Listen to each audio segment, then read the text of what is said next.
सभी साथियों को जय भीम, जय भीम, जय सावित्री, जय बिरसा और लाल सलाम। मैं ऑल इंडिया दलित महिला अधिकार मंच और national campaign on Dalit human rights की तरफ से यहाँ आपके समक्ष मौजूद हूँ। और अभी तक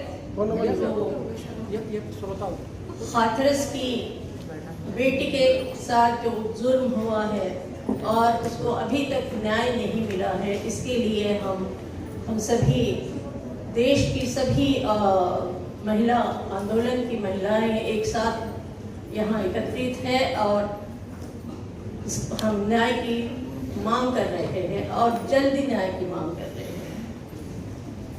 ये लगभग एक बहुत बड़ी साजिश है कि पिछले 20 और 2020 और 2021 में लगातार दलित महिलाओं पर और बच्चियों पर इतनी जघन्य केसेस हुई है, जघन्य अपराध, जघन्य बलात्कार और गैंग रेप्स हुए हैं कि हम समझ नहीं पा रहे हैं कि ये क्यों कब हो रहा है। ये पहले से ही हो रहा है, लेकिन इस दौरान, इस 2 वर्ष के दौरान जितनी संख्या हमारे सामने आई है, जिसको एनसीआरबी के रिपोर्ट में भी दर्ज हुआ है और हमारी अपनी जो ऑर्गेनाइजेशन की तरफ से जितनी रिपोर्ट्स आती है, जितने हमारे 7 राज्यों में हमारी एक्टिविस्ट इस पर लगातार नजर रखे हुए हैं, उनकी तरफ से भी जो केसेस के जो आंकड़े हमारे सामने आते हैं वो हमें हैरान कर रहे हैं। हैरान ही नहीं, हमें बहुत एक चिंताजनक स्थिति में ला रहे हैं कि ये क्यों कर हो रहा है, क्योंकि आज भी यहाँ पर जाति व्यवस्था जस की तस मौजूद है और जाति व्यवस्था यहाँ इस देश में जब तक खत्म नहीं होगी, यहाँ जाति की व्यवस्था जब तक नहीं टूटेगी, तब तक दलित महिला अत्याचार की, उत्पीड़न की शिकार होती रहेगी। क्योंकि उसके तरफ देखने का जो रवैया है, जो मनुवाद ने जो तैयार किया है, संपूर्ण महिला जाति को दोयम दर्जे का यहाँ इकाई मानी जाती है। लेकिन स्वतंत्रता के बाद और हमारे संविधान ने जो सबको बराबर का अधिकार दिया है, लेकिन इसे कोई भी नहीं मानता है। यहाँ की जो पितृसत्ता है वो कतई इस बात के लिए तैयार नहीं है, मानने के लिए तैयार नहीं है कि महिलाएं इस देश की समान नागरिक है और उसे वो सभी अधिकार हैं जो संविधान ने हमें दिए हैं। उसे जीने का अधिकार है, उसे सम्मान का अधिकार है, उसे रोजगार का अधिकार है, शिक्षा का अधिकार है, स्वास्थ्य का अधिकार है और बोलने का भी अधिकार है। लेकिन आज जिस तरह का भय यहाँ पर फैलाया जा रहा है, हिंदू मुस्लिम के बीच में जो रिफ्ट पैदा कर दी गई है और वहां से उठे हैं, तो अब दलितों के ऊपर ये बहुत ज्यादा कहर बरपा रहे हैं। मैं कुछ ही आंकड़े आपके सामने यहाँ पर जो एनसीआरबी के है, जो नेशनल क्राइम रिकॉर्ड ब्यूरो के आंकड़े हैं, उस पर केवल दो आंकड़े मैं आपके सामने ला रही हूँ। जो 2020 में दलितों पर, संपूर्ण भारत के दलितों पर जो अत्याचार की संख्या है, वो उसको सुनकर हमारे रोंगटे खड़े हो जाते हैं। 2020 में 50,268 50,268 अन्याय और अत्याचार की घटनाएं दलितों पर होती है। और उससे पहले 2019 में ये संख्या 45,922 थी और महिलाओं पर होने वाले अत्याचारों की संख्या, जिसमें रेप और मर्डर है, वो भी एक बहुत बड़ा आंकड़ा है। वो है 7,397, 7,397। ये 15% बढ़ा है। ये अभी क्यों बढ़ा? इसके तरफ हमें ध्यान देना होगा कि ये पिछले 7 सालों में जो अचानक जो दलितों पर और दलितों पर जो हमले हो रहे हैं, जान लेने के हमले हो रहे हैं, महिलाओं के ऊपर और बच्चियों के ऊपर, जो नाबालिग बच्चियां हैं उनके ऊपर बलात्कार, जो सामूहिक बलात्कार के और उसके बाद उसे कत्ल करने के, उसके हत्या करने के जो जितने मामले सामने आ रहे हैं वो हमें बिल्कुल दहला दे रहे हैं। और पाशविकता की जितनी भी सीमाएं हैं, पाशविकता, हैवानियत, जिसे और कोई नाम नहीं दिया जा सकता है, वो इतनी बढ़ गई है कि लगता है कि यहाँ से इंसानियत, जो ह्यूमैनिटी, इंसानियत उठ चुकी है। आपस में एक दूसरे के खून के प्यासे हो गए, लेकिन ये किया जा रहा है, ये जानबूझकर किया जा रहा है। अभी कानपुर देहात में परसों की ही घटना है। एक बहुत युवा कपल, युवा दाम्पत्य के साथ जो हुआ है, पत्नी और पति दोनों ही मंजूर है और पत्नी के साथ छेड़खानी की गई है, जो कि वहाँ के जो दबंग है, गांव के ही दबंग 4 लोगों ने उसके साथ, तो उसकी जो रिपोर्ट उसके हस्बैंड ने, उसके पति ने जो पुलिस स्टेशन में की है, तो उसके बदले में उसको पीट कर मार दिया गया है, उसकी हत्या कर दी गई। ये अभी 4 दिन पहले की कानपुर की ही घटना है। उससे पहले कानपुर देहात में ही जो घटना घटी थी, ये पूरी की पूरी दलित बस्ती की महिलाओं को, वहाँ के दबंग जो लोग हैं, वहाँ के जो भूमि, जिनके पास भूमि के मालिक है, उन्होंने महिलाओं के ऊपर शस्त्रों से, तलवारें और भाले और बर्छियां और तमाम जितने भी कत्ल करने वाले जितने भी औजार थे, वो लेकर उनके ऊपर हमला बोल दिया था। सुबह सारे पुरुष काम पर चले गए थे, खेतों में काम करने के लिए। ये वहाँ की ये अभी घटी हुई घटना है, जहाँ हम गए और सभी महिलाओं से बात की। उसमें से 17 महिलाएं, बच्चियां और एक 5 साल का बच्चा, सबके हाथ और पैर टूटे हुए थे। सर पर मारी हुई कुल्हाड़ियों से 22 टांके लगे हुए थे। ये किस तरह की हैवानियत यहाँ पर फैला दी गई है। मुझे लगता है कि ये हैवानियत अगर इसी तरह से फैलेगी तो एक हाथरस नहीं, ऐसे कई हाथरस जैसे घटनाएं यहाँ पर होती रहेगी। और प्रशासन और पुलिस और प्रशासन जो दो मोहरे हैं, राज्य के दो मोहरे हैं, वो इसी तरह से कठपुतली की तरह नाचते रहेंगे। जिनकी जिम्मेदारी होती है, राज्य सरकार की ये जिम्मेदारी होती है कि सभी को सुरक्षा मुहैया करें। उसकी नज़र में सभी नागरिक एक जैसे होने चाहिए। संविधान में लिखा है कि राज्य सभी की सुरक्षा का इंतजाम करे, लेकिन यहाँ क्या हो रहा है? हाथरस में पुलिस रात के 2 बजे जिस बच्ची पर बलात्कार होता है, सामूहिक बलात्कार, और उसके बाद उसकी हत्या होती है, उसी में उसकी मौत होती है, उसे बिना उसके परिवार की सहमति के बिना, उनकी उपस्थिति के बिना रातों रात जलाकर उस सबूत को मिटा देना चाहती है और मिटा दी।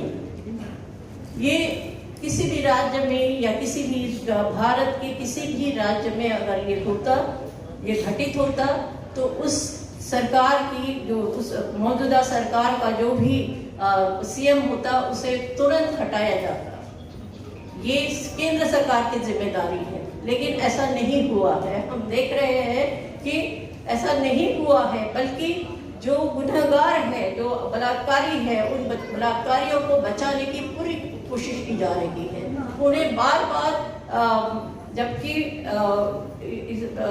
SC/ST एक्ट लगने के बाद कभी भी उन्हें बाहर नहीं छोड़ा जाता है।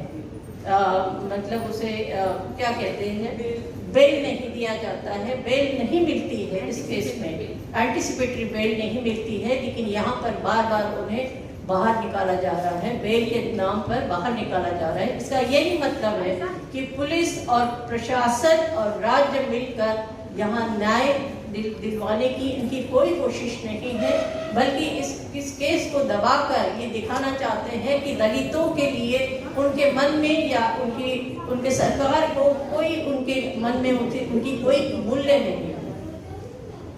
जबकि उत्तर प्रदेश में दलितों की संख्या 22 से 23% है। जब मायावती की सरकार वहाँ पर आई है, तब 22 और 23% जो वोट उन्हें इकट्ठा वोट जो मिले हैं, उसी की बदौलत वो जीत कर आई है।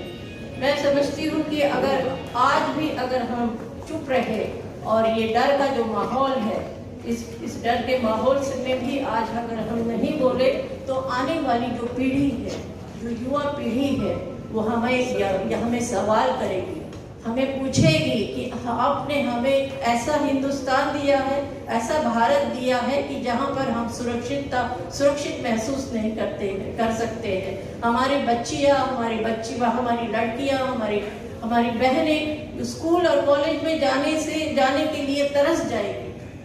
जो शिक्षा का अधिकार हमें संविधान ने दिया है, वो हमसे छीनता जाएगा, क्योंकि हरियाणा में ये घटना घटित हो चुकी है और एक स्कूल के रजिस्टर से 150 बच्चियां गायब हो गई, क्योंकि वहाँ लगातार हो रहे अत्याचार और अन्याय की घटनाओं ने माता पिता को इतना दहला दिया कि सब बच्चियों को घर में बिठा दिया गया। तो एक न्यूज़ छपी थी कि इस गांव की स्कूल से 150 लड़कियां गायब थी। हम एकदम चकित हो गए, हमें एकदम धक्का लगा कि ये क्या हो रहा है। इस देश में कानून की व्यवस्था इतनी चरमरा गई है, किसी को कोई फिक्र नहीं है कि जो आधी आबादी कहलाती है, उस आधी आबादी की जो सुरक्षा है या उसकी जो सुरक्षितता का जो जिम्मेदारी है, वो राज्य अगर नहीं लेता है तो छोड़ दे। किसने कहा है? आपको जबरदस्ती थोड़ी की है कि आप सत्ताधारी होकर यहाँ पर बैठे रहिए और मनमानी कीजिए। नहीं, अब इस मनमानी को हमें रोकना होगा, और ये तभी रोका जा सकता है जब तक हम एक आवाज में, एक बुलंद आवाज में इसका पुरजोर विरोध नहीं करेंगे और सब मिलकर सड़कों पर नहीं उतरेंगे। आज हमारी मजबूरी है कि आज हम एक हॉल के अंदर ये आवाज हमारी उठा रहे हैं और हमारी हाथरस की बच्ची के लिए हम न्याय मांग रहे हैं, और जल्दी से जल्दी न्याय मिले, ताकि इस देश में इस तरह का एक माहौल और नहीं बने कि हमारी बच्चियां स्कूल और कॉलेज में जाते समय डर से कांपती रहे। हम नहीं चाहते हैं ये। हम चाहते हैं कि उसे भी उतना ही अधिकार है, नागरिकता का अधिकार है, जितना कि पुरुषों को है। और पुरुष व्यवस्था को हम चैलेंज करते हैं इस देश की, और इस देश की जो कानून के जितने भी विधायिकाएं हैं, उनके न्यायालयों को हम एक चैलेंज करते हैं कि अगर हमारी बच्ची को अगर न्याय नहीं मिला तो ये सैलाब रुकेगा नहीं। ये सैलाब इतना ज़्यादा फूट पड़ेगा कि यहाँ की जो कानून व्यवस्था चरमरा गई है, उसे भी ठीक करना होगा। और यहाँ की जो जिसे मूषा कहा गया है, और मूषा कहना ही जरूरी है, एक ऐसा एक क्या कहना चाहिए, बहुत ही विकृति मतलब इस देश की व्यवस्था को चलाने वाले जो सबसे बड़े जो नुमाइंदे हैं, जिनको चुना गया है, हमने और आपने कभी चुना होगा, वो एक विकृत व्यवस्था यहाँ पर फैला रहे हैं। क्या हम चाहते हैं कि ऐसी विकृत व्यवस्था को हम ठीक ठाक नहीं करें? क्या हम चाहते हैं कि ऐसी विकृत व्यवस्था में हमारे बच्चे पढ़े लिखे और एक विकृत मानसिकता लेकर यहाँ के नागरिक बने? कतई नहीं चाहते हैं। डॉक्टर बाबा साहेब अम्बेडकर ने कहा था एक बार महात्मा गांधी जी से कि गांधी जी, ये यहाँ देयर इज नो, हमारे लिए कोई ये देश हमारी मदरलैंड नहीं है, हमारी this is not my Motherland. तो गांधी जी ने बहुत आश्चर्य से पूछा कि अम्बेडकर, आप ये बात कैसे कह रहे हैं? तो उन्होंने कहा कि जिस देश में अछूत कहा जाता है या और अस्पृश्यता का जो दंश उन्हें दिया जाता है, जो मैंने स्वयं झेला है, तो उस देश को मैं अपना देश कैसे कहूँ? जहाँ मुझे सम्मान नहीं मिलता है, मेरे लोगों को सम्मान नहीं मिलता है, वो स्वाभिमान से नहीं कह सकते कि इस देश का मैं नागरिक हूँ या ना, मैं यहाँ पर अच्छी तरह से मुझे जो सम्मान मिलता है वो मिल रहा है, तो मैं कैसे कहूँ। तो एक बार डॉक्टर बाबा साहब अम्बेडकर ने ये कहा था कि हम दलितस्तान की मांग करेंगे। दलितस्तान की मांग इसलिए करेंगे कि वहां पर कम से कम दलित लोग इस जाति व्यवस्था के कारण जो प्रताड़ना झेल रहे हैं, जो जाति का दंश झेल रहे हैं, जो वंचना है, जो पीड़ा है, वो जो दुख है, जो अत्याचार है, उससे बच जाएंगे, वहां वो सुकून से रहेंगे। तो कभी हमें ये नौबत नहीं आए। मैं नहीं चाहती हूँ कि इस देश में हम दलितस्तान की मांग करें, लेकिन अगर यही माहौल रहा और यही व्यवस्था रही और इसी तरह का अगर रवैया रहा दलितों की तरफ देखने का, जो हाशिए के लोग हैं उनकी तरफ देखने का, तो हर कोई यही डिमांड करेगा, यही मांग करेंगे कि हमें अपना वतन दो जहाँ पर हम सुरक्षित महसूस करेंगे और शांति से रहेंगे। साथियों, एक बार फिर मैं जय भीम के नारे के साथ